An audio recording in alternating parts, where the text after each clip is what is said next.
there's a measles outbreak, and we've got some fatherly son bonding. John Gray's back, William's back. Stay tuned for this week's review of Outlander Season 4, Episode 6, Blood of My Blood. You're tuned in to AfterBuzz TV, the ESPN of TV talk. Now, let the buzz begin. Hey everybody, welcome to this week's Outlander recap. You love the intro. I was like, oh, cool. Yeah, oh my God. My husband and I always watch this together and he wants to skip and I'm like, no, I have to hear the song. I'm sorry, I'm guilty of skipping because it's like Game of Thrones intro. Like, go on with the show. No, I'm the same way with Game of Thrones. I have to hear the intro too, so I don't know. Maybe it's just me. But hello, everybody. We are so excited to be here, especially this episode. I'm Rachel Goodman. Did you want to go ahead and introduce yourself? Hey guys, my name is Angele Taylor, and I will be sitting in for the rest of the season of Outlander. Well, welcome to Outlander. This is my first time on the show with you, so yeah. Hey, Rachel. Hey, nice to meet you officially. Yes. We kind of started off with the return of John Gray, Lord John Gray. I'm sorry. Sexy John. Poor John. I know. I feel so bad for him every time I see him because you can just tell the way that he feels for Jamie. Yeah, and he's just not happy with his life overall. I mean, really marrying someone he doesn't really love and then knowing exactly who he loves is, in love with someone else and then being a jailer, but you're a good person deep down in the core. So, and then raising someone else's kid, I mean, he really has the brakes on him. Like, I can't imagine being in his shoes because that's just so much pressure to be to have that on your plate, to live in a world where you can't be yourself. And that was another theme I felt came up in this episode a lot, especially, and we'll get to this too, but especially with his conversation with Claire. It was all, like that. This is just who I am. And he's like, me too. And it's just, Me too without the me too. Yeah, exactly. So we had John Gray show up with William. And this was, I think, Claire's first time meeting him. When they go up to him, she's with Murtagh, who we got to see again. Yes. They go up to William, and we kind of get a feel that William is not used to this wilderness lifestyle. He's got leeches on his leg. Yeah, this is poor just baby. like, and the thing is, like, I can understand because if I had just been dropped into that world, first of all, leeches, no. Yeah, I mean, at any given time, I will never be fond of leeches. I don't care what environment I'm growing up in. Just the idea of something sucking my blood. Yeah. And on me, stuck. Yikes. Okay. Claire's like, you should probably just wait. They'll fall off. Oh, no. No. I was what kind of advice is that, Mom? Take them off now. Can't you burn them off? So just kind of hold your leg up to a fire. It's not like they had matches or anything back then, but I would have started a fire. Yeah, anything to get those creepy things off. So Claire gets to meet William, and I could sense that she had a lot of mixed feelings about this. Yes. Not only because of her own daughter not being with Brianna anymore, but also the fact that this is Jamie's child with another woman. It's like her stepson. Yeah. And they can't even say that it is. Lord John is the other woman. Exactly. Man. The other person. Yeah. And that's another thing is just, seeing Claire and Lord Gray always, the way that they interact, it's like they always have this respect for each other, but you can tell it's a tolerance. Yeah. It's a tolerance more so. And in a respectful way. Yeah. But I did feel the cat claws come out just a bit. Yeah. Like, oh yeah, I got this piece, but you got that piece, and it was he's mine. Yeah, it was like okay, I see, little animosity, maybe a little envy, and then they're thinking that the other envies them. So but I mean, they're both kind of in a weird place with that, right? Oh, so yeah, such a weird place, and it's like. Just and I know we'll just the fact that they're sitting there when Lord John Gray ends up getting sick, and she's like, she gets all of this information from John that she didn't have before, like the fact that Jamie offered himself to him. How did you feel about that, Rachel? Okay, so here's my thing. Okay. I know that John, I'm just gonna call him John. Yeah. Yeah. I know that he was in kind of he was at like the height of his illness. So he's maybe not all there. Like he's going through, he's in a lot of pain. He's sick. kind of like how we are when we're drunk. We just say whatever's on our mind just in case we don't make it out. Exactly. So he's like, I don't think he meant it to be vindictive, but it came off that way. Yeah, and it did. And the thing is, he told her that out of context too. Because when it happened, it wasn't like I've never sensed that Jamie wanted to be with John. I have never gotten that from him. I've gotten, at least not from the TV show. If the books are different, they, everyone in the chat, you can let us know. But the TV show, I've never gotten that Jamie had any kind of romantic interest in John. Right. And the reason why Jamie said that to him was so that he could do something for John for taking care of William and for being that protector over him. So there was a reason why Jamie said that. But the context... Do you think Jamie would have really gone through with it if John accepted? Yeah, I think he definitely would have. But it just kind of shows what kind of person John is, too, that he said, and he even kind of repeats it in this episode, that he said, I wouldn't have... Not under those terms. No. I won't have you. Yeah, exactly. So that was so brave and so, so ethical of him, because he could have totally taken advantage of that. Oh, definitely. And someone, I don't want to say weaker, but some other person would have said, yes, let's do this. Yeah. So for John to be a gentleman who has honor. Someone really immoral who would accept those terms. Yeah. He's still. Like maybe the Tryon guy. Yeah. He would have been like, okay, come on. Let's do this. Yeah. So, get this over with. What I found interesting, this is kind of going back toward the beginning of the episode, was with Murtagh.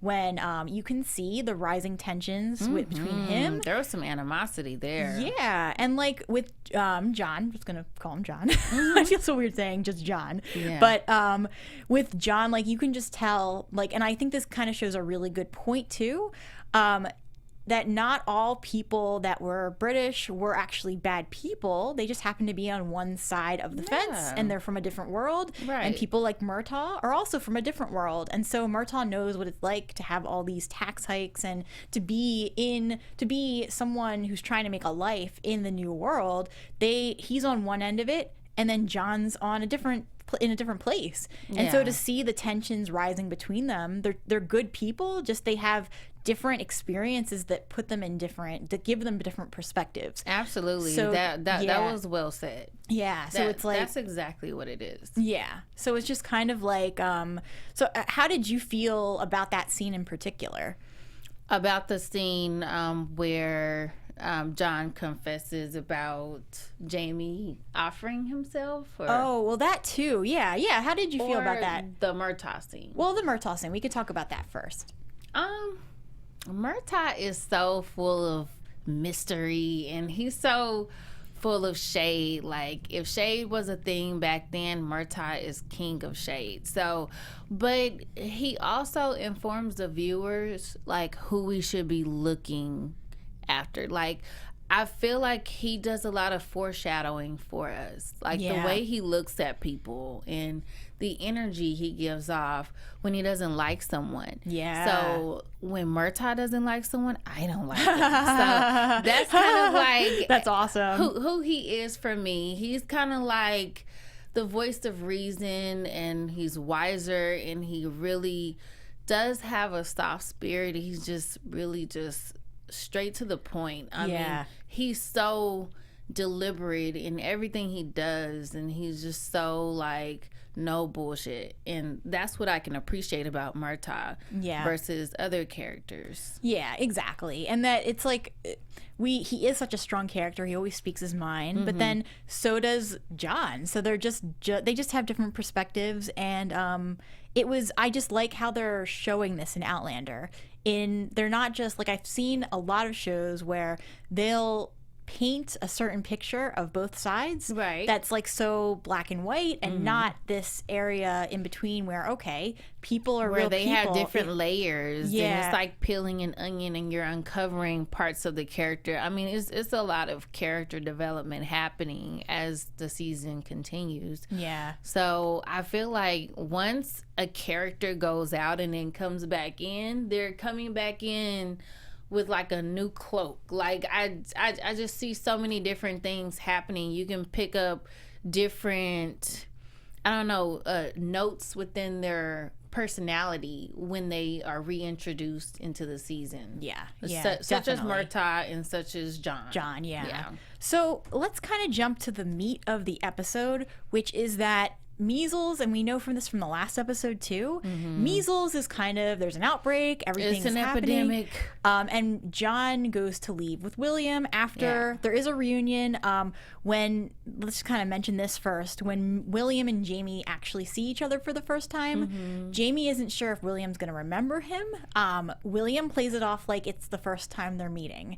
We find out later that he knew. Yeah. Like, okay, I remember you from the past, so why didn't you look back at me? And the whole time, I just kind of want to say this now, the whole episode, even before Jamie ends up kind of making his outburst about the truth, I felt like the way that the actor was playing William, he's playing it like he knows Jamie's his father, even if no one ever told him. Even in the previous seasons, the previous season, when we saw this whole situation unfold with William, it's always played like William kind of knows, like there's this special bond beyond what he can even explain, and that he just knows in his heart. I mean, I picked that up as well, and it kind of makes me excited about, as the seasons progress, maybe later in a next season or the season after, William's role in the whole thing. Like, as he resurfaces, as they like to do. Just his role in the story is gonna just be so vital to probably his father's future. Exactly. His fate. And we know that William's going to come back. There's just so much foreshadowing that kind of speaks to that. So as John's about to leave with William, he just kind of passed by to kind of see Jamie, and as he's about to leave, we see that he's getting really sick, and Claire basically passes by to see. I mean, I was like, how close were you? To Fraser's Ridge? And like, apparently, honestly, it was like he was supposed to go to Virginia, and it's like, okay, like I'm from the East Coast, so when someone says, we're in North Carolina, but we really weren't supposed to be here, we're going to go to Virginia. Like, they're not that close, especially back then when you didn't have cars.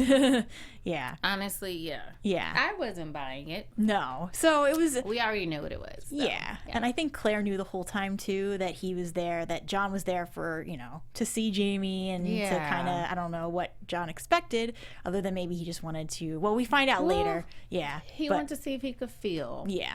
Still have feelings for someone. Yeah, exactly. And I was trying to not take it literally, but I was like, what type of feeling are you looking for, John? Are you looking for, like, was he looking for a rise, or was he looking for the emotional connection with someone? Like, what feeling specifically was he looking for?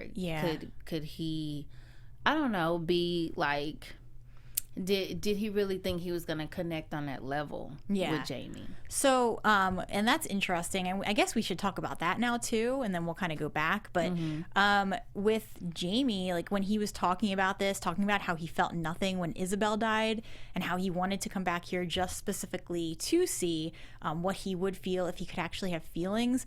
I didn't even take it like the way that he was talking to Claire. He said that basically when he came back, he just felt shame, and that he felt like anger, and that basically that's what he realized he could feel again. So we don't even, like, it's obvious he still has those romantic feelings for Jamie, but we don't get a sense of what he actually felt when he came back, other than maybe he didn't get what he wanted, or maybe he didn't get the answer that he was looking for.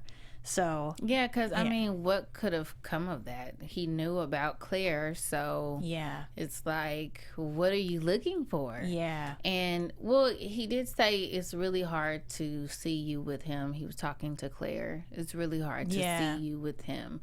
So were you expecting it to be easy? Like, I just wanted to know, like, what was the purpose? Yeah, exactly. And because it played out exactly how it would play out for anyone who's in love with someone and seeing them happy with someone else. Like, exactly. That hurts. Oh, I've been in that. So it's like, why would you want to do that shoes. to yourself? Oh, yeah. I've been in those shoes. It is not fun. No, it's not. And for someone to say, oh, okay, well, I know that the person I have feelings for loves someone else. Hey, let me go visit them. Right. Like, and then what are you trying like, to do? What are you accomplishing? You know that you can't have him, right? Yeah. Claire's like, okay, let's just be clear. You know you're not ever going to have him, right? Yeah. But you'll be able to love again. So I like how she kind of uplifted him. Yeah. I mean, she kind of went for the jugular and then she picked him back up. Yeah. So, yeah, that was nice. Go, Claire. You're a big woman for that. Yeah. And she always handles herself a certain way so that she makes her digs, but then she stops and then she doesn't go It's all about class, honey. There's a classy way to do everything. Yeah. Very refined she is. So we have a couple of comments in the chat. I'm just going to kind of shout a couple people out here. Let's see. Merle Ortega. I think the one thing they have in common besides Jamie is that the way that they were born, that maybe Claire had no choice of being born a woman and that John had no choice but being born gay. He had a fever, for God's sake, in cleaner. Understood that. I'm not sure what he meant by the last part, but I agree with the first part. Carmen Cortez. The books are not different on the Jamie John. Well, that's good to know. Let's see. And then we have a couple others here. The offer was a test. That's a good one. Yeah. It's a test to see, if, maybe he could possibly go on the other side of the tracks. Yeah. Okay. And so let's just say, here we go. Merle Ortega, maybe he was looking for romantic feelings and for Jamie to love him like that. Okay, that makes sense, maybe. But in any case, he probably didn't get the answers. He probably got different answers than he was intending to get. So let's kind of move along a little bit here. Because while we had John getting sick, we also had William out with Jamie. So we had a lot of things happening with them, and we really got, like, I love that the episode title was Blood of My Blood, not only for what ends up happening with the Cherokee. It's so symbolic though, right? Yeah, but it's also like this whole episode to me felt like a way for Jamie to bond with his actual son and to go out and spend time with him, and they just seem like they were very similar in a way, even though William has been brought up as a gentleman, and not that Jamie's not a gentleman, but that they have been brought up in very different lives and very different lifestyles. We see that when we at one point William and Jamie go fishing for food while they're out and about before they can go back to the cabin, and Jamie ends up, like, they're not catching anything. Jamie ends up sticking his hand in and catching a fish barehanded. Yes. Here we go. Yes. And so we see that.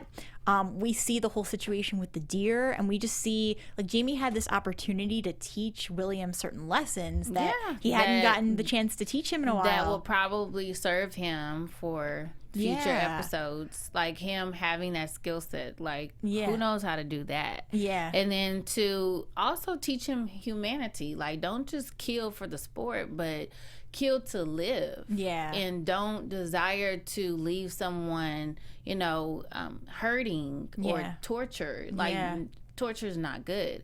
So it's like, if we must kill animals, let's kill them so that we can continue on, survive, and, so that our race can continue. But don't just do it for a sport. Yeah. And that's, I also wanted to shout out to the AfterBuzz fans and drop a little note for you guys. Hey, AfterBuzzers, our network produces after shows for nearly all of your favorite TV shows. I'm talking reality, sci-fi, comedy, dramas. There's no network that works as hard as we do. But we need your help. we're asking that you please subscribe to one or more of our YouTube channels. By subscribing to our channel, YouTube will suggest content that's tailor-made for you. And if you're worried about those pesky notifications, don't, because they're totally optional. So hit that subscribe button right now for this channel and check out our other AfterBuzz TV channels as well. If you're watching it, we're covering it somewhere. Let us know you did so in the comments so we can shout you out right here on air. Awesome. For now, thank you so much for being the best fans ever and for helping us be the ESPN of TV talk. Awesome. Yeah, go ahead and follow because we will definitely give you a shout out. Also, speaking of shout outs, we have a couple other comments in the chat and then we'll keep going here. Okay, we have Elizabeth Brown. I really like their bonding. Eric Jackson. Jamie was catfishing. And we have Vista Trista 7. I like that username. Claire was cute. Great with John. And then we have Carmen Cortez. John was numb. He cared for his wife, but her dead did nothing to move him in any way, so we wanted to know if he could still feel. And that's a great point, is that he could be thinking, like, based on that society, he could be thinking, well, I don't feel anything, something's wrong with me. Maybe what's going on is that he's just going through so much grief that he's not feeling it, because as he's talking to Claire, so he like he gets to a point with Claire where I actually thought he was going to die, and William even said, my father's going to die, so I thought William was predicting the future, and that we were going to actually see John die. But I feel like what's going on with him is that as he's going through, the sickness and he's kind of going through the recovery, I think that, what he's trying to process is her passing, because this woman that he was with, even if there were no romantic feelings for her, this was still a really good person that he bonded with on some level. He said that he shared his life with her. Yeah. And when she died, he didn't feel anything. And that's not normal. And he knows that it's not normal. Us as viewers know, there's something shoddy about that. So, let's explore that. So, I know why he went there. And did he get what he wanted? Maybe not. But at least he knows that he can feel. Yeah. And that's the thing, is that maybe through talking to Claire, I feel like it was a great conversation for both of them. It was so good. It was like the meat and potatoes of the episode for me. Just their intimate talks as he was growing sicker and sicker. And that's kind of where it got, eventually we got to the height of, as he's getting sicker, he's kind of disagreeing with her a little bit more, and they're kind of going back and forth. As he starts to feel better, there's a couple of quotes here that I really wanted to kind of just go through and read. Oh, girl, I haven't even touched on all the notes I've taken. So John says, do you know what it's like to be with someone and not give them happiness? Only because you were the wrong person for them. And then this is where Claire came in and goes, I was married to a good man, Frank, but the wrong man. I guess I'm envious of the time you spent with Jamie. We were deprived of 20 years together. Now that you've come here and seen him, do you still have feelings? And this is where John admits, yes, he still cares for him. But Claire ends up admitting, you don't have to worry, John. You're always going to have a piece of Jamie. You're always going to have William with you. Yeah. And so we kind of got into all these things. Maybe not always. I feel like William's going to come back to Daddy. Yeah. Eventually. Yeah, maybe later on.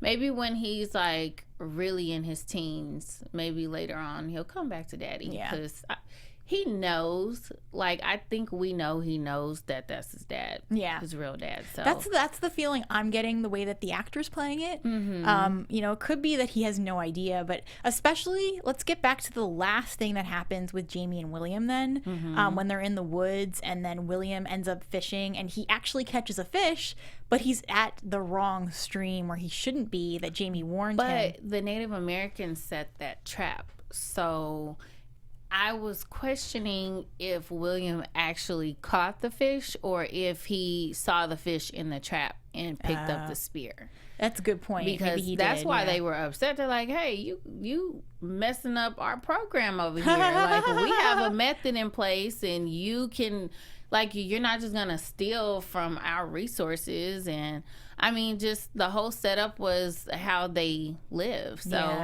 having him come over and, try to claim their food Yeah, well, not so great. And I understand their point of view too, but it was really sad because obviously William had made a mistake. He's a kid; he doesn't know. But when he came, basically, he goes and he grabs this fish, and then we see Jamie rushing over to him, like, no, like you gotta come with me right now. You gotta get away. I would have been so upset if they did anything to William over that fish. I would have been, girl. I was like literally holding the table like this, like you better not pull that axe up again. Yeah. See what happens. Well, I found it interesting. Not only did Jamie say, no, he's the blood of my blood. I need you to like take my blood instead. And they're about to kill Jamie. Yeah. And then William steps back up and he's like, no, take me. He's not my father. He's lying. Yeah. And then from that, all they did was I was scared for a second. Well, do you think they're able to tell if they were blood? Oh. Because I was like, what are you doing with this blood? Are you trying to see if that's his son? Like, how are you able to tell? What they were doing, I think, is he was just saying, all right, well, I'm assuming the chief was saying, okay, well, I said I would take your blood. So by nicking him a little bit, he still took his blood. Yeah. He didn't hurt him really. It was just a little cut. But I think that was the whole point was, all right, well, here you go. We took your blood. So now you can be on your way. Don't do it again.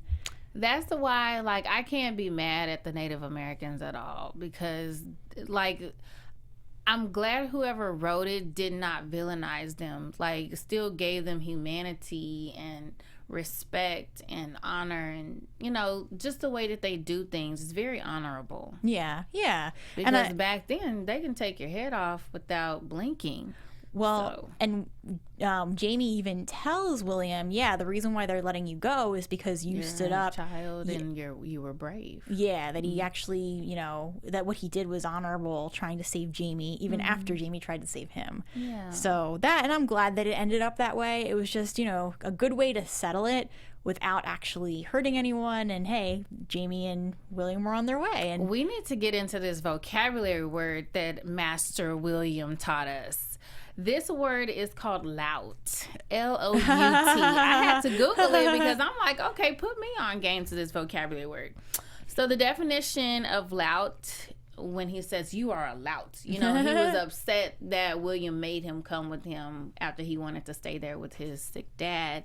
The definition is an uncouth or aggressive man. So he was calling Jamie aggressive for forcing him to come with him. So try to use that word in, I don't know, maybe a conversation or two this week. I think it'll do you some good. I'm going to try to use that word. That's awesome. Thanks for sharing that. Yeah. We have an answer to our question. So Carmen Cortez says the trap was to slow fishes down, not to trap them.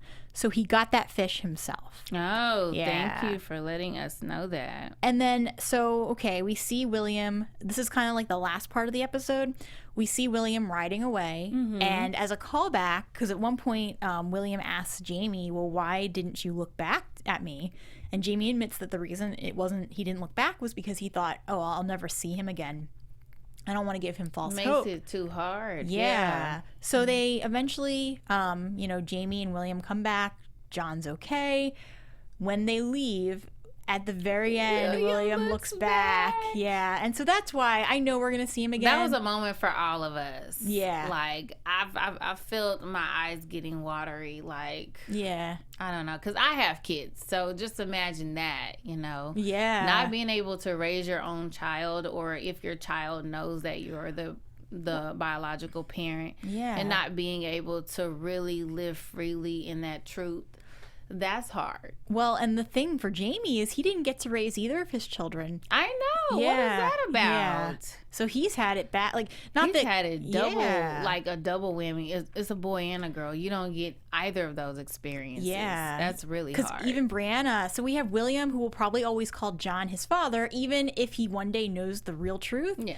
Brianna will always probably refer to Frank as her dad because she was so bonded to him. Mm-hmm. So it's hard to, once a child is brought up with someone as their parent, you can't just dissociate that person from having that role in your life. Right. So Brianna's dad will probably always be Frank because he's the one who raised her. So Jamie got, he got a crappy situation out of this. Yeah. He got the short end of the stick in both cases, unfortunately. But I think that, right now is a good time for us to go to our special segment, From Book to Screen. Whoop, whoop.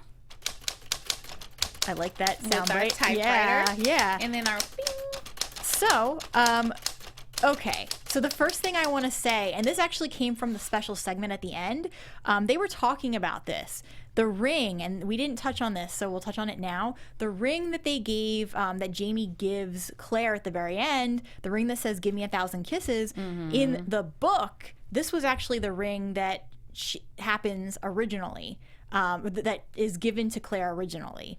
So they didn't, when they were talking about this in the special segment, they said, okay, well, we weren't able to go with that ring then. We wanted to bring in the original ring into the TV show. So now she's getting that original ring from the marriage. Yeah. So we have that. Also, shout out to Elizabeth Brown.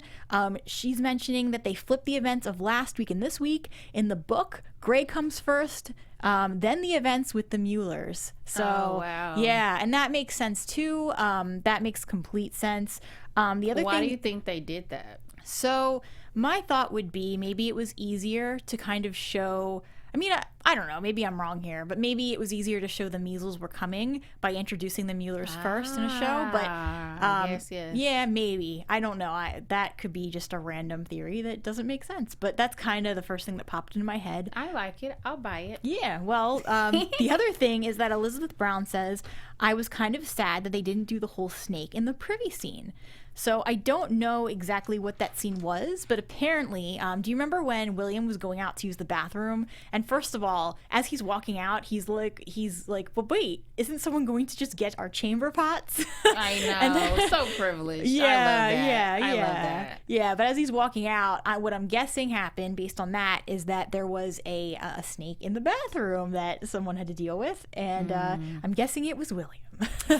So yikes, that's scary. Did you love the way they did William's hair to look like Jamie's? Yeah, the red hair with the bangs. Yeah, I was like, come on with these bangs. Was that a thing? Men with bangs back then? Not that I'm aware of, but if anyone in the chat, I know chat, about the wigs, obviously, but the bangs. Yeah, because that is all Jamie. Yeah, nobody else has them except his son. Yeah, exactly. Well, I guess that they were trying to show a point that's definitely his son. Yeah, yep. But I think that's a good time too for us to then go into predictions. And now your AfterBuzz TV predictions. Do you want to start with any predictions you have? Well, besides, I know that we will be seeing Master William again. Yeah. I would go into say that that's not the end of the conversation about Jamie offering himself to John. So I think Claire, it'll sit on her mind for a bit. It may not happen next episode, but it's going to resurface for sure. Yeah. What do you think? I agree with that. So I think it's definitely going to happen where eventually Claire's going to want to know what John meant when he said that Jamie offered himself to him. Right. That's one thing. I think that he will eventually see William again. Brianna, and I know I'm getting some of this from the previews for the following week, but I'm guessing that Brianna is going to have some troubles getting from Scotland to over back to the United States. Well, I guess we'll just say the new, we'll just say America. North Carolina. Yeah, North Carolina. So I have this feeling that it's going to be really hard for her. What I would love to happen, and this is kind of less of a prediction and more just like what I hope happens, is that she runs into Jamie before she runs into anyone else that might potentially hurt her. Yeah. And that, she gets to meet. I don't know. She seems like a badass. I think she could hold her own. What do you guys think? Let us know in the chat. That would be really interesting. I think she can hold her own. I mean, even to the redcoats. I mean, she knew when Claire was getting ready to go into the past, they did all this prep work. I mean, I know Claire was the one really doing it because she knew what to expect, but Brianna knows from watching her mom prepare that she would have to prepare for this too. Right. So you would hope that she would have brought certain things that would help her, or like certain like, you know, defense materials. I'm not saying a gun necessarily, but just something that if she were attacked, and she was originally a history major too, so she, especially so she America, knows exactly what to expect. Yeah, so she kind of has an idea of, okay, I need to protect myself. This is what I need to do to protect myself. I really wish they would have dropped us some clues before she went to the stone, like what she was up to. Yeah, like exactly. Maybe Roger found something that could have clued him in on what her mind was thinking while they had that little absence there. Yeah. And I almost, speaking of Roger, and then we have a comment in the chat. Speaking of Roger, the shaved face in the preview, I had to watch that preview a second time. Because you didn't know who it was. I was like, who is that? And my husband's like, oh yeah, no, that's Roger. I was like, what? No. He looks less Scottish, doesn't he? He looks just a lot different. Like, it's hard to even describe how. He just looked like a different person, and I was like, okay. I thought it was he kind of has a baby face. Yeah. So earlier when we were talking about book to screen, and we mentioned we mentioned the snake story in the privy. What they say. Elizabeth Brown says Ian and him tried to shoot the snake and drop the gun, and ended up having to go in and get it out. So that's the story with that. Go in where to get it out? Go into the bathroom to get it out, or the privy, or whatever they're calling it. Where was Ian in this entire episode? He was MIA, I guess, this week. I think. Where was he supposed to be? You know, good question. I think he had gone away a couple episodes ago. I could be remembering that wrong, but that's right, because I haven't seen him in a bit. Yeah, and then we have a couple other comments too, and then we can kind of wrap up here. Merle Ortega says, I liked it when John corrected him, and think that you have to get used to it when you think the PV or the bathroom death outside the house. And then Eric Jackson says, it looks like Roger is going back in time next week. It looks like Roger and his sister are going back in time. I think so. Yeah. So, all right. Well, on that note, I think that about wraps up our recap. Okay. So, sorry. No. Carmen just came through and said that Ian's hunting with the Cherokee. That was mentioned in this episode. Sorry, guys. I had a brain fart. No, I didn't remember either. So, cool. This is why we rely on the chat so much. Thank you guys for being here. Thank you, Carmen, Eric, Merle, Vista Trista girl. Cool name. You guys are amazeballs. Thank you so much for helping us carry this show. Yeah. So where can we find you? You guys can find me on Instagram. It is under Angele Taylor _. Awesome. And I am Rachel Goodman. You can find me on Instagram or Twitter at Rach Goodman. I also am on the Young and the Restless AfterBuzz recap show on Sundays at 5. And I do the Ray Donovan AfterBuzz recap right before this show at 7. So this is all Pacific Standard Time, by the way. So if you watch any of those shows, please catch me there. She has a full Sunday night. Yeah. AfterBuzz is my other home. Well, thank you guys for tuning in. We will see you next week. Yeah. Bye, guys. Bye. Our founder, Kevin Undergaro, Phil Svitek, and me, Maria Menounos, would like to thank you for tuning in to AfterBuzz TV. Remember, we're not just the first, we're the biggest in the world, and we're the only destination for all your favorite TV shows. Whatever you crave, we've got it. So go to AfterBuzzTV.com and check out our lineup. Buzz you later. The views expressed herein are those of the hosts only and do not necessarily reflect the views of AfterBuzz TV or its owners or principals.